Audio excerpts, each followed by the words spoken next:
In 1959, the United States officially welcomed Alaska into the family as the 49th state.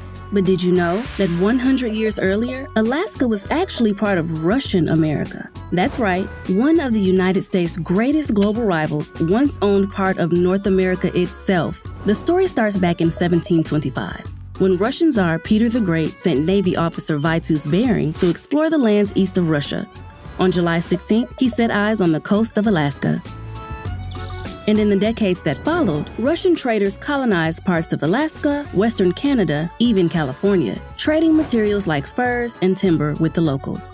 Russia was on the up, but defeat in the Crimean War saw it run dangerously low on money and military resources, so it decided to cash in on its American territories. It was a good time to sail to the United States, an emerging superpower that was already expanding into the South and West. Striking while the iron was hot, the Russians proposed a quick sale, but because of the U.S. Civil War, it took Secretary of State William H. Seward 8 years to write a check.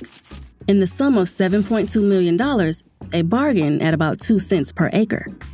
The Alaska Purchase took place on October 18, 1867, and while some Americans celebrated the country's expansion into the Pacific Northwest, others believed the U.S. had overpaid for what they saw as an empty, frozen wasteland. They dubbed the deal Seward's Folly.